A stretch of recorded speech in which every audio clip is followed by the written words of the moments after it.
बिस्मिल्लाहिर्रहमानिर्रहीम। अस्सलाम वालेकुम नाज़रीन, आप यूट्यूब चैनल देख रहे हैं। मैं इमरान ख़ान हूँ। मुख्तलिफ़ चीज़ें आपके साथ शेयर करनी है। इमरान ख़ान साहब को फ़ौज के साथ, एस्टेब्लिशमेंट के साथ ताल्लुकात उनके क्यों ख़राब हुए, इस सवाल का जवाब आज इमरान ख़ान साहब ने दिया है। और जनरल फैज़ के मामले को लेकर एक्चुअली क्या चल रहा था, इमरान ख़ान साहब नए आर्मी चीफ़ की तैनाती के हवाले से क्या सोच रहे थे और क्या यही वजह बनी इमरान ख़ान की और फ़ौज के ताल्लुकात की ख़राबी, इस पे अभी मैं आपको बड़ी तफसील बताऊंगा इसी वीलॉग में। और इमरान ख़ान साहब ने ख़ुद ये इंकशाफ किया है, वो मैं आपको भी सुनवाता हूँ। शाहिद अफरीदी टॉप ट्रेंड कर रहे हैं पाकिस्तान में इस वक्त जब मैं ये वीडियो रिकॉर्ड करवा रहा हूँ, और उसका रीज़न ये है कि उन्होंने इमरान ख़ान साहब के बारे में कुछ नेगेटिव रिमार्क्स दिए हैं। एक मरतबा नहीं, 2-3 मरतबा दिए हैं, और वो बज़िद है इस बात पे कि इमरान ख़ान ने बड़ी गलतियां की हैं जो उन्हें नहीं करनी चाहिए। तो उस पर शाहिद अफरीदी साहब के हमायती और उनके मुखालिफिन वो आमने सामने आकर खड़े हो गए हैं। पाकिस्तान तहरीक इंसाफ के लोग या इमरान ख़ान साहब को पसंद करने वाले लोग जो हैं वो शाहिद अफरीदी के ऊपर तनकीद कर रहे हैं। दूसरी जानिब जो PDM की जमातों के लोग हैं वो शाहिद अफरीदी को सपोर्ट कर रहे हैं। लेकिन यहाँ एक सवाल पैदा होता है, देखें, शाहिद अफरीदी एक कौमी हीरो हैं, लोग उनसे बहुत प्यार करते हैं, मैं ख़ुद उनको बहुत पसंद करता हूँ, और बहुत सारे हवालों से, यानी बॉलिंग वो बहुत अच्छी करते थे, फील्डर बड़े शानदार फील्डर थे, टीम के अंदर एक जान पड़ी रहती थी उनकी मौजूदगी में, और एक अच्छे हिटर के तौर पे दुनिया उनको जानती है शाहिद अफरीदी को। शाहिद अफरीदी साहब ने इमरान ख़ान साहब की गलतियाँ गिनवाई, ज़रूर गिनवाएँ, बहुत अच्छी बात है। और 20 साल तक शाहिद अफरीदी साहब ने ना सिर्फ दिलों पर राज किया, बल्कि पाकिस्तानियों के दिलों को धड़का भी लगा रहता था कि कब आउट हो जाएंगे, कब आउट हो जाएंगे। तो वो एक बड़े मुश्किल प्लेयर थे, अपनी टीम के लिए भी और दूसरी टीम के लिए भी। कई मौक़ों पर शाहिद अफरीदी का रूड रवैया भी उनके फैंस ने बर्दाश्त किया। उन्होंने गेंद को चक मारा, इसको भी उनके फैंस ने बर्दाश्त किया, और हर चीज़ माफ़ करके लोग उनको प्यार करते रहे हमेशा, और आज भी प्यार करते हैं। वो ज़रूर इमरान ख़ान पर तनकीद करें, क्योंकि आप कुछ भी काम करते हैं, पॉलिटिक्स में आपका हक़ है और जमहूरियत में आप अपनी राय दे सकते हैं। लेकिन सिर्फ एक गुजारिश है, जहाँ पे शाहिद अफरीदी साहब इमरान ख़ान साहब पर खुलकर तनकीद कर रहे हैं, वहाँ थोड़ा सा शाहिद अफरीदी साहब अगर ये बता दें कि क्या उन्होंने कभी शहबाज शरीफ पर या हमजा शहबाज पर, उनके अकाउंटों को लेकर, अरबों रुपए की हेर फेर को लेकर, उनकी मनी लॉन्ड्रिंग को लेकर कभी कोई सवाल उठाया, कभी कोई तनकीद की, या मेफेयर अपार्टमेंट्स के ऊपर कभी सवाल उठाया, या कभी शाहिद अफरीदी ने पूछा हो कि मेरी लंदन तो क्या पाकिस्तान में भी कोई प्रॉपर्टी नहीं है, तो ये जो झूठ आपने बोला था वो क्यों बोला। PMLN की करप्शन हो, PMLN की मनी लॉन्ड्रिंग हो, और उनकी जो गलतियां जिसकी सज़ा ये कौम भुगत रही है, डॉन लीक्स हो या दीगर चीज़ें हों, क्या उसके ऊपर कभी शाहिद अफरीदी साहब ने ज़ुबान खोली? अगर उन्होंने माजी के हुक्मरानों पर, चाहे वो ओमनी स्कैंडल है, चाहे वो मिस्टर 10% या 20% है, अगर उन्होंने इन मामलात के ऊपर तनकीद की है और उन लोगों पर तनकीद की है जो 30-40 साल इस मुल्क के ऊपर हुकूमत करते रहे हैं, और उनसे सवालात पूछे हैं, तो फिर तो बिल्कुल ठीक है।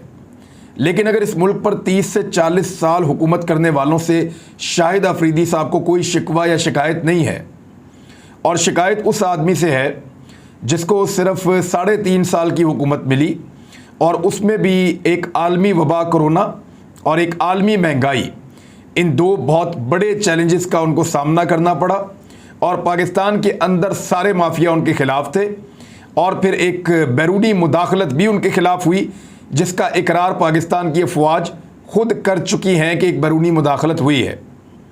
तो अगर तो शाहिद अफरीदी को उनके 30-40 साल के अंदर पीपल्स पार्टी और PMLN के या फजलुर रहमान साहब के मज़हब को इस्तेमाल करने पे उनको कोई गलतियां नज़र आईं और उन्होंने उन पर तनकीद की, फिर तो ठीक है। लेकिन अगर उनको 30-40 साल इस मुल्क पे हुकूमत करने के बावजूद इस मुल्क को तबाह कर देने वालों की कोई गलती नज़र नहीं आ रही, और 3.5 साल हुकूमत करने वाले इमरान ख़ान के अंदर गलतियां और कीड़े वो निकाल रहे हैं, तो फिर शाहिद अफरीदी साहब का ये तज्ज़िया नहीं माना जाएगा। फिर पाकिस्तान तहरीक इंसाफ के लोग हक बजानिब होंगे ये कहने में कि शाहिद अफरीदी साहब एक पार्टी हैं, और ऐसी सूरत हाल में वो इसको एक पार्टी की तरह ही ट्रीट करेंगे। यानी हर कोई यही करेगा कि अगर आप एक पार्टी में हैं तो बाकी जो अपोनेंट्स हैं वो आपकी मुखालफत करेंगे, और जो दूसरी पार्टी के हमायती हैं वो कहेंगे जी आप ज्यादती कर रहे हैं, आप साइड ले रहे हैं, आपको तनकीद का निशाना बनाएंगे, आपको दिल बड़ा करना पड़ेगा, फिर आपको बर्दाश्त करना पड़ेगा। यानी लोग सवालात तो उठाएंगे, वो ये कहेंगे कि 20 साल करियर के अंदर आपने कितने लोगों का करियर तबाह कर दिया। नहीं, बहुत सारे ऐसे लोग हैं जो ये कहते रहे हैं कि आपने करियर तबाह कर दिया। लोग आपके सिफर पे आउट होने के बारे में सवालात उठाएंगे, बहुत सारी चीज़ें, लेकिन आप एक कौमी हीरो हैं, कौमी हीरो की तरह रिएक्ट करें। जिन लोगों ने 30-40 साल इस मुल्क को बर्बाद करके रख दिया, इस मुल्क के पल्ले कुछ नहीं छोड़ा, या वो इदारे जिन्होंने 4-4 दफ़ा इस मुल्क के ऊपर मार्शल लॉ लगाया, उनके बारे में आपकी ज़बान नहीं खुलती भाई। आप उनके बारे में बात नहीं करते। आप बात नहीं करते उन लोगों के बारे में जिन्होंने मॉडल टाउन में निहत्ते लोगों पर गोलियां चलाकर मार दिया। आप बात उन पर नहीं करते जो अरबों रुपए की मनी लॉन्ड्रिंग करते रहे। और आप बात, यानी मैं बात करने की मैंने कीमत चुकाई है। जिस चैनल में आप काम कर रहे हैं उसी में मैं भी काम कर रहा था। मुझे निकाला गया इसलिए कि मैं उनकी बात नहीं मान रहा था। तो शाहिद अफरीदी साहब, अगर तो आपको सारी गलतियां इमरान खान में नज़र आती हैं और सिर्फ आप इमरान खान पर ही तनकीद करते हैं, तो उनका क्राउड आपको लेगा एक पॉलिटिकल अपोनेंट के तौर पे, और फिर आपको तनकीद बर्दाश्त करनी पड़ेगी। दूसरा, इमरान खान साहब ने जो जनरल फैज़ के मामले के ऊपर, यानी उनसे सवाल तो सिंपल ये किया गया पॉडकास्ट के अंदर, यानी सोशल मीडिया पे उन्होंने एक बड़ा दबंग इंटरव्यू दिया और मैंने वहाँ से इजाज़त लेकर, क्योंकि कॉपीराइट का इशू ना बने, ताकि वो एक स्पेसिफिक पोर्शन है जहाँ पे वो बता रहे हैं कि फ़ौज के साथ ताल्लुकात की ख़राबी, इस सवाल का जवाब दे रहे हैं कि इमरान खान की फ़ौज के साथ ताल्लुकात कैसे ख़राब हो गए और क्या वजह बनी। तो ये ज़रा आप सुने कि इमरान खान साहब उसके बारे में क्या कह रहे हैं। मतलब दूसरा, आपको क्या लगता है कि इस्टेब्लिशमेंट के साथ व्हाट वेंट रॉन्ग? मतलब पूरा बयानिया जो पिछले 3-4 साल में हम लोग सुन रहे थे कि पहली दफ़ा फ़ौज और हुकूमत एक पेज के ऊपर है, और पिछले 3-4 महीने तक भी यही वाली चीज़ थी। सो अचानक आपके ख्याल से कोई ऐसा इवेंट हुआ है जिसकी वजह से चीज़ें फ्लिप हुई हैं? आपको पर्सनली क्या लगता है? देखिए, एक चीज़ कहा जाता है कि जी वो जनरल फैज़ के ऊपर सारा कुछ कोई बदमज़गी हुई है। मैं पहले क्लियर कर दूँ, ये और वो सारा जी कि जी आर्मी चीफ बनाना चाहता है इमरान खान जनरल फैज़ को, ये इधर से शुरू हुआ। देखें, ये जो आर्मी चीफ नवाज शरीफ अपना बनाना चाहता था और उसने बनाए भी, और फिर आपको सबको पता है कि क्या हुआ, उसने आर्मी चीफ सैक भी किया, उसने पर वो जनरल मुशर्रफ का, वो जनरल ज़िया का, उसने उसको अपॉइंट कर दिया, फिर वो कू हो गया। यानी ये जनरल पहले नवाज शरीफ का मसला क्या था, क्यों वो सारा वक्त उसकी आर्मी चीफ से लड़ाई रहती थी? क्योंकि वो आर्मी को कंट्रोल करना चाहता था, वो आर्मी को पंजाब पुलिस बनाना चाहता था। वो क्यों बनाना चाहता था? क्योंकि उसने सारे पाकिस्तान के इदारों को कंट्रोल कर लिया था। सारे पाकिस्तान के जो इदारे जो उसको चेक कर सकते थे, FBI थी, नैब थी, ये सब उसके कंट्रोल में थे। अदलिया को भी वो कंट्रोल करके बैठा हुआ था। जब एक चीफ जस्टिस उसके कंट्रोल में नहीं था तो डंडों से उसने सुप्रीम कोर्ट के ऊपर हमला किया था, जस्टिस सजाद अली शाह के, और फिर पैसे देता था जजेस को। जो कोयटा बेंच को पैसा चला, वो सारा जस्टिस सजाद अली शाह ने अपनी किताब में लिखा हुआ है कि कैसे वो जाके रफ़ीक तारड़ और शहबाज शरीफ ने जाके जज खरीदे कोयटा के अंदर। ये सारा तारीख का हिस्सा है। उसका प्रॉब्लम क्या होता था कि फ़ौज एक अदारा था जिसको वो कंट्रोल नहीं कर सकता था, तो उसकी कोशिश होती थी अपना आर्मी चीफ बैठाने की, क्योंकि उसका डर ये होता था कि वो एक कंप्लीट पावर चाहता था। और दूसरा, वो जो चोरी कर रहा था पाकिस्तान का पैसा, मनी लॉन्डर करके बाहर भेजता था, वो फ़ौज को पहले पता चल जाता था, क्योंकि ISI के पास सारी रिपोर्ट आ जाती थी। तो उससे वो वनरेबल फील करता था, इसलिए कंट्रोल करता था। मेरा कभी ना फौज से कोई इशू हुआ है, ना मैंने कभी सोचा कि मैं कभी अपना आर्मी चीफ लेके आऊं। कि मैं ये समझता था कि फौज के इदारे को मजबूत होना चाहिए। मैं चाहता था कि पुलिस का इदारा मजबूत हो, मैं जुडिशरी के इदारे को मजबूत चाहना। मैंने कभी जुडिशरी में कोई मुदाखलत नहीं की। जितने भी IGs आए पंजाब के, KP के, हमारे नीचे, किसी से पूछे, एक को मैंने नहीं कहा इंतकामी कार्रवाई करो, झूठे पेपर्स बनाओ। सिंध के अंदर सब के ऊपर झूठी FIRs है। अभी इन्होंने हमारे ऊपर झूठी FIR फिर बना दी है, पहले इन्होंने बनाई थी। मुझे एक आदमी बताएं जिसके ऊपर हमने कोई झूठी FIR अपने ज़माने, क्योंकि जब आप पुलिस से गलत काम करवाते हैं वो अपने भी करती है। ब्यूरोक्रेसी के कभी कोई मुझे कहे कि मैंने ब्यूरोक्रेट को कहा कि तुम गलत काम करो, क्योंकि मुल्क चलते हैं मजबूत इदारों पे। लिहाजा मेरे कभी भी ख्याल नहीं था कि मैं फ़ौज के अंदर इंटरफेयर करूं। मेरा सिर्फ एक इशू था, मुझे ये पता चल गया था एक, ये अफ़गानिस्तान के अंदर, मैं पिछली गर्मियों की बात कर रहा हूँ, कि अफ़गानिस्तान में पॉसिबिलिटी सिविल वॉर की। हाँ, मुझे डर ये लगा हुआ था कि अगर, क्योंकि अफ़गान और तालिबान की जब अमेरिकन जाएंगे वहाँ सिविल वॉर होगी, उसका फॉल आउट आना था पाकिस्तान के ऊपर। फॉल आउट फिर भी आया, हमारे कई फौजी पता नहीं कितने शहीद हुए हैं जब से आज़ाद हुआ अफगानिस्तान। मैं चाहता था कि उस वक्त जो हमारे ISI का चीफ था वो 5 साल से था, मैं चाहता था कि ये सर्दियों में जो सबसे हमारा मुश्किल टाइम है उसको होना चाहिए। सेकेंडली मुझे पता चल गया था ये पूरी इंट्रीग कर रहे हैं नून लीग वाले, और ये इनकी पूरी कोशिश थी ये सारी सर्दियों में ये जो इन्होंने किया है, ये भी पिछली मुझे जुलाई से पता चलना शुरू हो गया था कि इन्होंने पूरा प्लान बनाया हुआ गवर्नमेंट कराने का।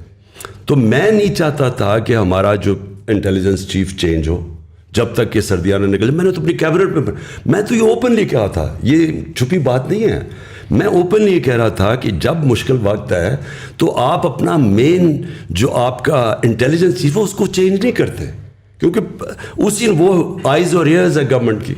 यहाँ ये चला गया, ये तासुर ये दिया जा रहा है कि मैं वो इसलिए उसे रख रहा था, मैं जनरल फैज़ को आर्मी चीफ बनाना चाहता था। मैंने आज तक, मुझे ये कौम जानती है 40 साल से, जब मैं क्रिकेट कैप्टन था, क्रिकेट कैप्टन से पहले भी जानते। आज अगर कोई मुझे ये कह दे कि इमरान खान ने कभी मेरिट के ख़िलाफ़ कुछ किया, मैं 10 साल क्रिकेट कैप्टन था, सबको पता है कि मेरे ज़माने में कभी मेरिट वायलेट नहीं हुई। मैं ये सोच भी नहीं सकता कि आर्मी चीफ के ऊपर स्वाय मेरिट के मैं कोई और फैसला करूं। मेरा तो कोई इंटरेस्ट ही नहीं है, मुझे तो कोई अपनी करप्शन नहीं छुपानी, मुझे तो किसी से कोई खौफ नहीं है। मैं तो चाहूँगा कि मेरी फ़ौज का इदारा मजबूत हो। तो ये फिर फैलाया गया कि इमरान खान अपना आर्मी चीफ लाना चाहता है और जनरल फैज़, ये बाद में सारी चीज़ें कही गई हैं, मेरे ज़हन में ये कभी नहीं था। आपने सुन लिया कि इमरान खान साहब ने कैसे इस सारे मामले को एलेबोरेट किया और उन्होंने इसका जवाब दिया। मेरे ख्याल में ये जवाब काफ़ी है। अभी कुछ और सवालात भी उठेंगे, 1-2 स्कैंडल्स और भी आने वाले हैं, वो भी आपके सामने आ जाएंगे। मुझे खुद भी कुछ चीज़ों का जवाब देना पड़ेगा 1-2 दिन के अंदर, मुझे इस बात का आइडिया है। वो 1-2 दिन के अंदर मैं उन चीज़ों का जवाब ज़रूर दूंगा।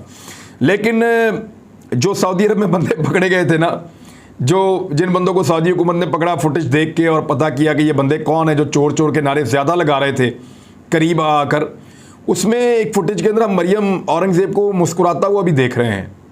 यानी हाउ इज़ इट पॉसिबल कि कोई किसी को चोर, गद्दार, डाकू इस तरह के अलकाबात से नवाज रहा हो और वो बदमज़ा होने के बजाय मुस्कुरा रहा हो? ये बड़ा मुश्किल हो जाता है। तो मरियम औरंगज़ेब ऐसा कर रही थी। अब वो जो बंदे पकड़े गए हैं, मुबैना तौर पे उनमें कुछ बंदे PMLN के हैं जो पकड़े गए हैं, और उन बंदों को छुड़वाने के लिए वहाँ पे जो कौंसल खाना है, उन्होंने उन अफराद की रिहाई के लिए कोशिशें शुरू की हैं। शरीफ ख़ानदान के कुछ लोगों के बारे में भी मुबैना तौर पे कहा जा रहा है कि आबद शेर अली ने और सलमान शहबाज ने रब्ता किया है कि साढ़े बंदे छड़ दो। तो अब इनके बंदे खुद क्यों वहाँ पे चोर चोर की आवाज़ें लगा रहे थे? ये तो एक बड़ा संगीन मसला आ जाएगा। यानी इन्होंने ये प्लान किया था कि वहाँ पे हम चोर चोर 2-4 दफ़ा कहेंगे तो सारी आवाम कहना शुरू हो जाएगी, क्योंकि लोगों को तो पता है ये चोर है, तो शुरू कर देंगे हम, लोग चोर चोर कहेंगे और उसके मुकदमात फिर पाकिस्तान में जाके करवाएंगे और मुकदमात बनेंगे तौहीन मज़हब के, और इनको हम दीवार के साथ लगाएंगे। ये हो सकता है, इसके ऊपर इंक्वायरी होनी चाहिए और ये खुलकर सारे मामला सामने आने चाहिए। मुबैना तौर पे ये इतला आई है कि सऊदी अरब ने जो बंदे पकड़े उनमें कुछ नून लीग के हैं चंद, और कुछ हुकूमत अपनी मर्ज़ी के बंदे भी गिरफ़्तार करवाना चाहती है जिनका ताल्लुक़ पाकिस्तान तहरीक इंसाफ से है, या कुछ बिजनेसमैन हैं, उनके नाम देकर जानबूझ के पकड़वाने की कोशिश की गई है। दूसरी जानिब एक इंग्लैंड में कंपेन शुरू हुई है, उस कंपेन के हवाले से ये आपको तस्वीर देख लें। emergingpakistan.pk लिखा हुआ है इस पर। साथ 2 भाइयों की तस्वीर है, एक मफरूर है भागा हुआ पाकिस्तान से बीमारी का बहाना बनाकर, मियाँ नवाज शरीफ, और एक जो है वो इम्पोर्टेड वज़ीर आज़म मियाँ शहबाज शरीफ। इन दोनों की फ़ोटो लाल रंग की बसों के ऊपर बरतानिया में लगा दी गई और वहाँ पे emergingpakistan.pk लिखा गया। ये जो emergingpakistan.pk है, इसको जब हम ट्रेस करते हुए पहुँचते हैं तो हम पहुँच जाते हैं गवर्नमेंट ऑफ पाकिस्तान तक, मिनिस्ट्री ऑफ कॉमर्स तक। ये डोमेन उनके पास है। तो मिनिस्ट्री ऑफ कॉमर्स का क्या ताल्लुक़ है, बरतानिया में कंपेन कैसे वो चलवा रहे हैं, और 1 महीने तक ये कंपेन चलेगी। कुछ मीडिया ने इसको रिपोर्ट किया, उन्होंने कहा जी पता नहीं चल रहा, कोई बिजनेसमैन है जिसने पैसा जमा करवाया। लेकिन जो भी बिजनेसमैन है वो एक ऐसा आदमी है जो अपना नाम नहीं बताना चाहता। किसी नामालूम ने बरतानिया के अंदर लंदन में मियाँ नवाज शरीफ साहब और शहबाज शरीफ साहब के हक़ में emergingpakistan.pk लिख कर एक कंपेन चला दी है। और ये जो कंपेन है, ये आप समझते हैं मिनिस्ट्री ऑफ कॉमर्स अगर इसको चला रही है या मिनिस्ट्री ऑफ कॉमर्स के अंडर ये चलता है emergingpakistan.pk, तो फिर बाकी गेम तो आपको समझ आ ही जानी चाहिए। मिफ्ता इस्माइल रोज़ाना हुकूमत के एक प्रोजेक्ट की तारीफ़ करते हैं। अगर ये हुकूमत 90 दिन चली तो वो हुकूमत के 90 प्रोजेक्ट्स की तारीफ़ करके जाएंगे। रोज़ाना एक प्रोजेक्ट की तारीफ़ करते हैं और अच्छी बात करते हैं। जो तनकीद करते हैं उसमें से भी तारीफ़ निकलती है। यानी वो कहते हैं कि पाकिस्तान दुनिया में सबसे सस्ता पेट्रोल बेच रहा है। इमरान खान ये कहते थे तो मिफ्ता इस्माइल ने उनकी तारीफ़ की है। फिर उन्होंने कहा बिजली पाकिस्तान में मज़ीद महंगी होनी चाहिए, तो मिफ्ता इस्माइल साहब ने यहाँ पे भी इमरान खान साहब की तारीफ़ की कि वो सस्ती बिजली बेच रहे थे। फिर जो चीज़ें उन्होंने आते ही महंगी की वो सारी चीज़ें उन्होंने कहा इमरान खान साहब सस्ती बेच रहे थे। अब उन्होंने जो कामयाब जवान प्रोग्राम है उसकी बहुत तारीफ़ की है और उन्होंने कहा कि एक शानदार प्रोग्राम है इमरान खान साहब का और उसको जारी रखना चाहिए। तो ये जी मिफ्ता इस्माइल साहब तारीफ़ कर रहे हैं इमरान खान साहब की और लगातार कर रहे हैं। दूसरी जानिब हमाद अज़हर ने एक नुक्ता उठाया है। उन्होंने कहा कि रमज़ान मुबारक लोगों ने लोड शेडिंग के अजाब में गुजारा है। हमारे दौर में कभी भी इस तरह लोड शेडिंग नहीं हुई। उन्होंने कहा कि इंपोर्टेड ईंधन पर पावर प्लांट लगाए, $27 पर उन्होंने तारीख के महंगे तरीन LNG के मुआहदे किए और ये मुआहदे उन्होंने किए थे। और फिर उन्होंने कहा कि रूस के साथ बतौर वज़ीर तेल के मुआहदे कर लिए थे। मुझे पता है इंपोर्टेड हुकूमत रूस से मुआहदे नहीं करेगी। 2 LNG के सौदे जो नून लीग की हुकूमत करके गई थी वो डिफ़ॉल्ट कर गए। फिर उन्होंने कहा कि महंगाई भी अब बढ़ रही है, तेल और डीजल के ऊपर ये झूठ बोल रहे हैं और ये बहुत ज़्यादा कीमत बढ़ाने वाले हैं और ये पाकिस्तानी कौम को और पाकिस्तानी मईशत को बुरी तरह तबाह कर रहे हैं और ये हर चीज़ को डैमेज करके चले जाएंगे। ये कहना था जनाब हमाद अज़हर साहब का। दूसरी जानिब पाकिस्तान तहरीक-ए-इंसाफ ने अब पब्लिक के अंदर जाना शुरू कर दिया है। उनके लोग पब्लिक में जा रहे हैं। इस्लामाबाद में कुछ साबिक वज़रा निकले हैं, कुछ और जगहों पे निकले हैं, वो लोगों को पम्फलेट बांट रहे हैं। अब उनको दावत दी जा रही है कि वो लॉन्ग मार्च का हिस्सा बने।